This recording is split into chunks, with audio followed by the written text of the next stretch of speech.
सुंदरता की चाह। एक प्रिंस नाम का लड़का था। वो हमेशा एक सुंदर पत्नी की चाह रखता था। वो चाहता था कि जो मेरी पत्नी हो वो बहुत खूबसूरत हो, लेकिन उसके घर वाले ज़बरदस्ती एक ऐसी लड़की से शादी करा देते हैं जो दिखने में सुंदर नहीं थी, जिसकी वजह से प्रिंस उसे इग्नोर करता था, उससे बात भी नहीं करता था। प्रिंस की पत्नी का नाम प्रीति था। प्रीति बहुत समझदार और दिल की बहुत साफ थी। वो प्रिंस के माता पिता का बहुत सेवा करती थी।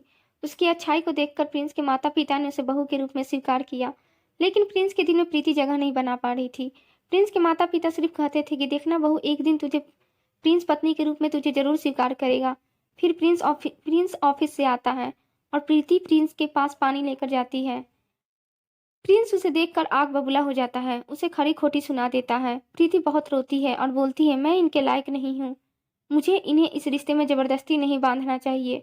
प्रीति घर छोड़ के मायके चली जाती है और प्रिंस बहुत खुश होता है। दूसरी शादी कर लेता है एक सुंदर लड़की से, लेकिन वो धोखेबाज लड़की थी। उसका नाम रमीका था। शादी करके उसे घर ले आता है प्रिंस। रमीका घर पर हुक्म चलाती है और प्रिंस के माता पिता पर भी। प्रिंस के सामने अच्छा बनने का नाटक करती थी। रमीका की नज़र सिर्फ प्रिंस के पैसों पर थी। एक दिन रमीका अपने बॉयफ्रेंड के साथ मिलकर प्रिंस की अलमारी से जितने पैसे जेवर थे सब लेकर भाग जाती है। प्रिंस सुबह उठता है तो देखता है रमीका उसे कहीं नहीं दिखाई देती है और देखता है कि अलमारी से सारे पैसे जेवर गायब है। यह सब देखकर प्रिंस पुलिस को इन्फॉर्मेशन देता है। प्रिंस रमीका का फोटो दिखाता है। पुलिस रमीका के बारे में पता करके प्रिंस को बताता है कि रमीका एक लालची लड़की थी। वो लड़कों को अपने जाल में फंसाकर उनका पैसा लूटती थी। इसमें उसका बॉयफ्रेंड भी साथ देता था। यह सब सुन के प्रिंस को अपनी पसंद पर बहुत पछतावा होता है। प्रिंस के माता पिता बोलते हैं कि देखा प्रिंस, रमीका और प्रीति में कितना अंतर है। रमीका सिर्फ ऊपर से सुंदर थी लेकिन अंदर से काली थी, और प्रीति भले ही ऊपर से सुंदर नहीं थी लेकिन उसका दिल कंचन की तरह साफ है, इसलिए तो मैंने उसे बहू के रूप में स्वीकार किया था। प्रिंस के माता पिता बोलते हैं कि जा प्रीति को घर ले आ। प्रिंस अपनी गलती के लिए अपने माता पिता से माफी मांगता है।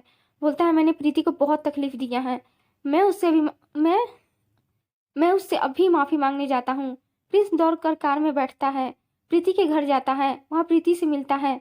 प्रीति के सामने बहुत रोता है, प्रीति से माफी मांगता है।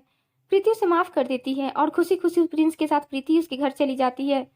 दोस्तों, हमें इस कहानी से ये सीख मिलती है कि हमें सुंदरता के पीछे नहीं भागना चाहिए, बल्कि हमें गुण और अच्छाई के पीछे भागना चाहिए।